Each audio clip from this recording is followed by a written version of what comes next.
Bathrooms play an outsized role in popular culture. They often serve as the backdrop for intrigue, mystery, even violence. Michael Corleone, James Bond, and Jason Bourne had pivotal moments or pitched battles among sinks and stalls.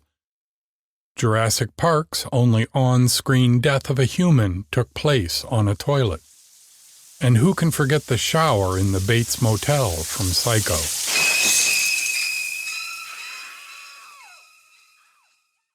Bathroom humor is also as old as our species. Recently unearthed mosaics from a Roman latrine featured ancient, bawdy cartoons. Potty jokes are some of the first humor children learn. And if we were to judge solely based on popular culture, it would appear that the bulk of our high school days were spent smoking or scheming in the locker room. I've had my own share of interesting restroom encounters. My first one-on-one conversation with each of Bill Gates and Steve Ballmer happened in the bathroom adjacent to the Microsoft boardroom. During a break in a senior-level personnel review, Bill and I stood outside it, chatting leadership. It was the first of many such conversations we had on the subject, but usually in his office. Then there was the time Rupert Murdoch invited several global human resources executives to Sydney to discuss HR leadership. At a break during dinner the first night, I found myself standing shoulder to shoulder with Rupert in the men's room. In the most awkward of moments, he turned to quiz me about Bill Gates, whom he had yet to meet. I demurred, but we stood outside for several minutes discussing not just Bill, but Microsoft, HR, recruiting, and leadership. It became clear he had timed his break so he could pick my brain. The next day, with his son Lachlan, we spent more than an hour discussing their HR team. But perhaps the most common of all restroom cliches is the confidential conversation accidentally overheard by the unnoticed person in the stall. That plot device has driven the twist in a million stories.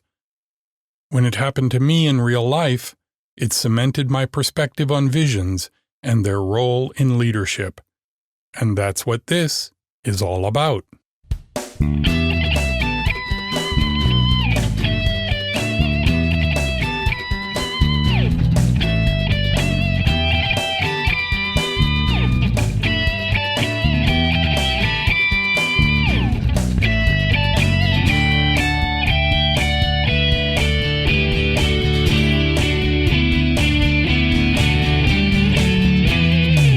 This is Leading Smart, the show about managing in the brainpower age.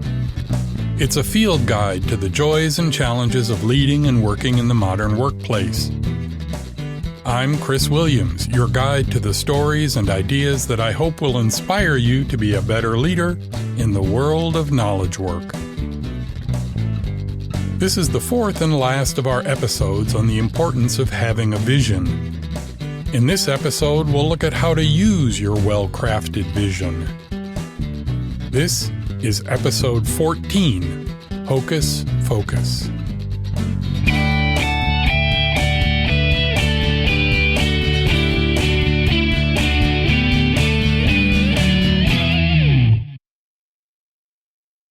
The birth of Microsoft Visual Studio was an enormous effort that I was proud to lead. It involved merging hundreds of people from a half-dozen separate products into a single team. The goal was to build what we initially referred to as Office for developers, a single suite of tools programmers would use to build the many programs that made Windows so successful. The various developer tools had been independent products since the dawn of the company. One of the very first Microsoft products was a BASIC compiler. Bringing all of the tools under one roof was ambitious and fraught with ancient politics. Some clear guideposts and ground rules were critical. One of the most fought-over components was the code editor, used by programmers to write their masterpieces. History blessed us with two excellent code editing tools, and two warring factions.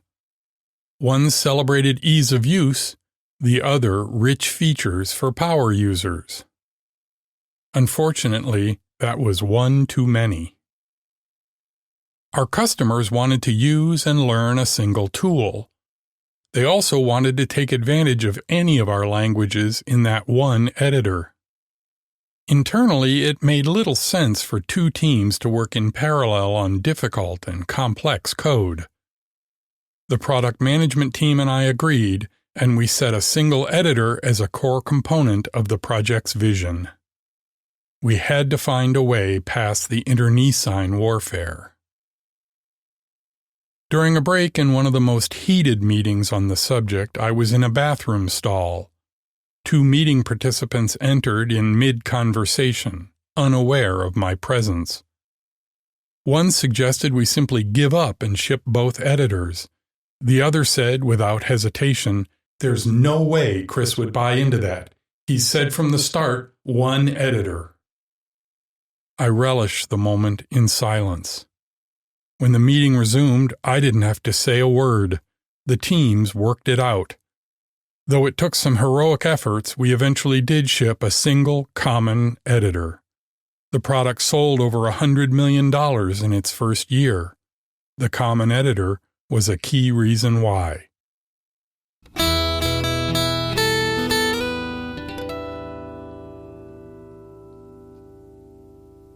That moment in the bathroom bolstered my passion for the use of visions. Having a clearly stated vision, in this case that we'd build one common editor, is vital to success. It sets expectations and goals.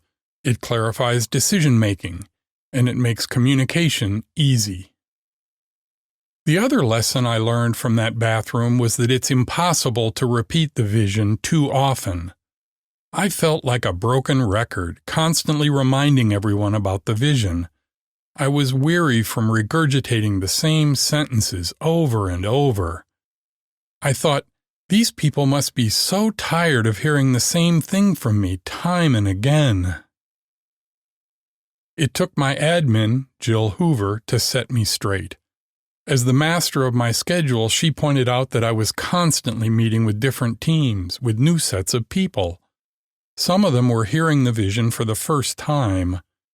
I realized that most people need to hear something 2 or 3 times for it to really sink in.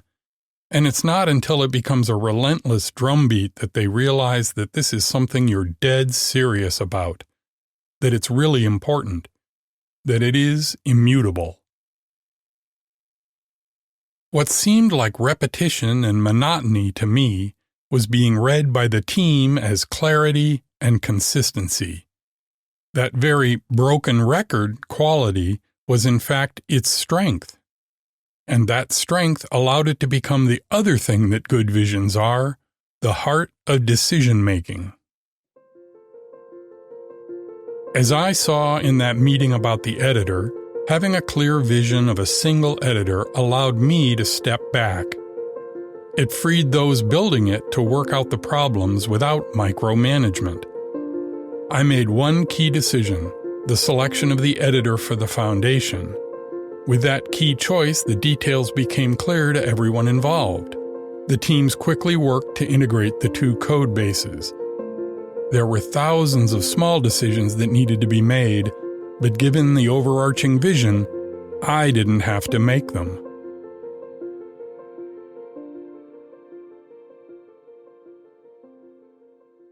This is where clarity of vision truly shines.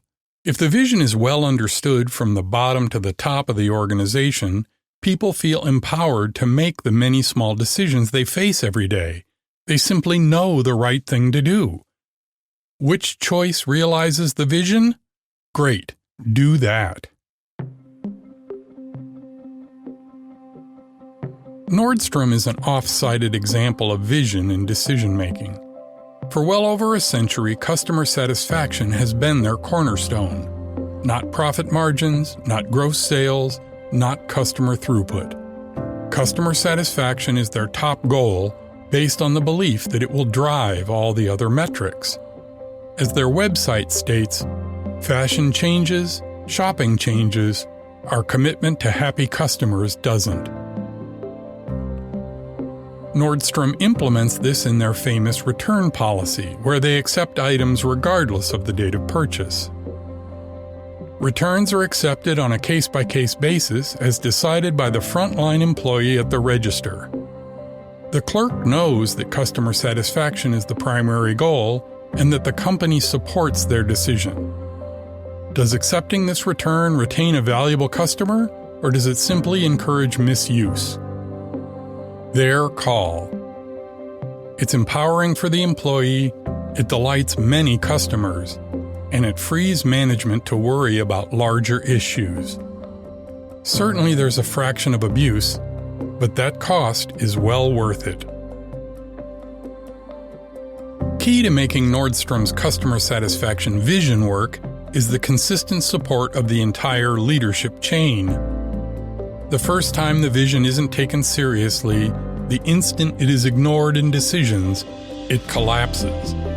If even one Nordstrom employee got their pay docked over a mishandled return, it would echo through the company and rock the entire foundation of the vision. It takes strength of leadership to recognize that people are human, mistakes will be made, but the endurance of the vision is worth the price.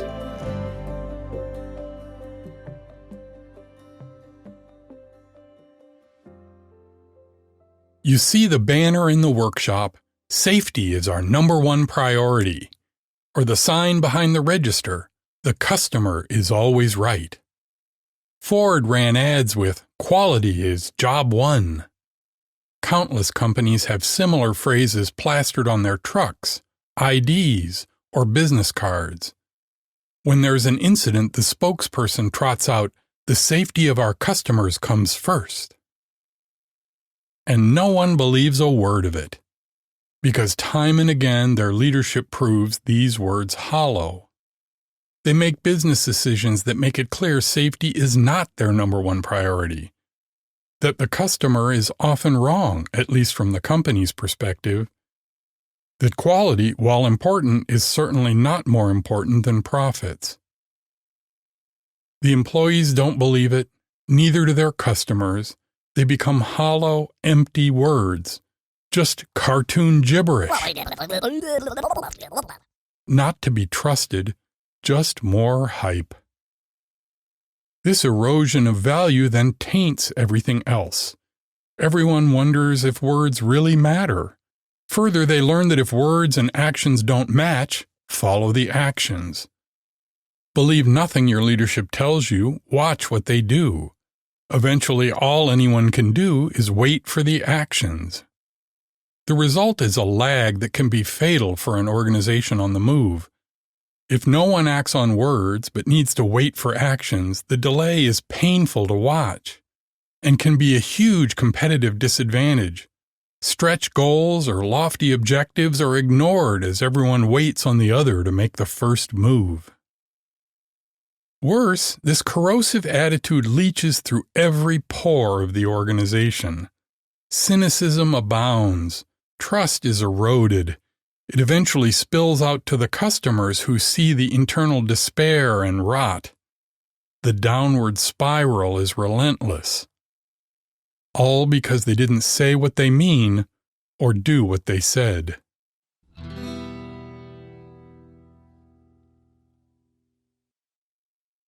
I spent a lot of time in the last 3 episodes trying to convince you that vision matters, that your words matter, but it all hinges on your actions matching your words. You do that in 2 clear ways: repetition and decision-making. First, repetition. Repeat the vision until you don't think you can possibly repeat it again. Then repeat it a few more times. You know you're getting through when your team starts repeating it back to you. Best is if they beat you to it. Outside your team, use it in your communications up the chain and throughout the organization. A consistent, clear vision radiates thoughtful leadership. It must be genuine. We're doing X. We believe X is right, and we're going to consistently work toward X. Your success metric should be when people are tired of hearing you talk about it. Best is when they start to refer to you as Professor X or some such similar nickname. Make the vision the centerpiece of your external communications in the marketing, messages to the media, or just casual conversation. Consistency of vision is priceless as a foundation for the brand. Even if your project isn't public, your vision makes a great elevator speech. It helps you look like a leader. Here too, you can tell if you have it right when people automatically, without prompting, associate the vision with the project, and with you. Second, make your decisions based on the vision to ensure your actions match your words. When you're faced with a decision, check to see if you can use the vision to decide. Maybe the vision doesn't help in this case, but very often it can and does. If you base your decisions on the vision, it not only reinforces the vision, it can simplify the decision-making process. The crucial part of most decisions is deciding the lever, the tipping point upon which to base the decision. For the best leaders I've seen, this ability to identify the crux of a decision is their superpower due to their laser-like perspective. A great vision helps bring the lever into focus and often makes the choice clear. To help yourself do this, a simple trick is to repeat the vision out loud before you make the decision. Just to yourself, perhaps. When you're up to your neck in alligators, it's difficult to remember your initial mission was to drain the swamp. Purposefully recalling your vision can help you refocus on the true objective. You know you've done this right when the vision is the first thing you think of when faced with a tough choice. Once you've made the choice, make it clear to everyone how the decision was made. As our vision clearly states, we need to do X, and this choice reinforces that. The difference between command and leadership is largely the why. It can be as simple as, we're doing X because the vision makes it clear. But knowing why you made a choice helps with buy-in. The metric for success at this point is when people feel the choice was obvious. In hindsight, doing anything else seems like it would have been silly. Teach your team to use the vision. When they come to you for decisions, ask them to make it using the vision. Well, which of these options most support the vision? Help them to see the decision points through the vision. Empower them through the vision to make the choice themselves. Your metric here should be what I overheard in that bathroom: the team making decisions based on the clearly understood vision.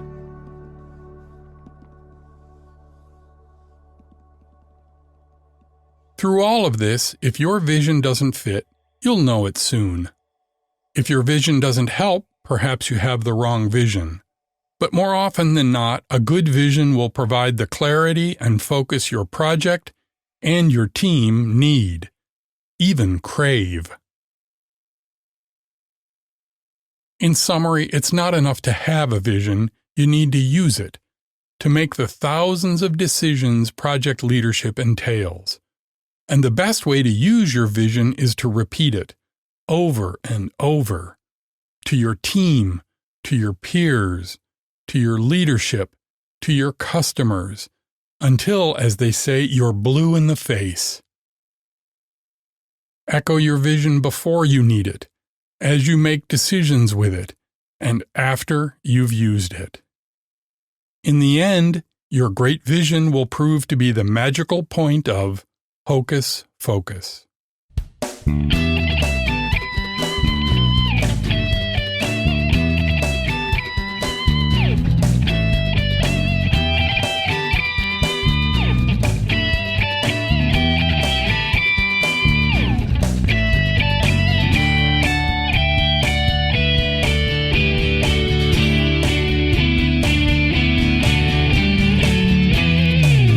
Leading Smart is from me, Chris Williams. You can find out more about the show and discover other resources for leaders at my website, clwill.com. That's CLWILL.com. If you like the show, please subscribe and rate it in your podcast app. Every rating helps new people find it. And please share the show with your friends. Just click that little share button in your podcast app right now to spread the word. I'd also love your comments and suggestions. You can find me on Facebook, Twitter, LinkedIn, or YouTube. Just search for The CL Will.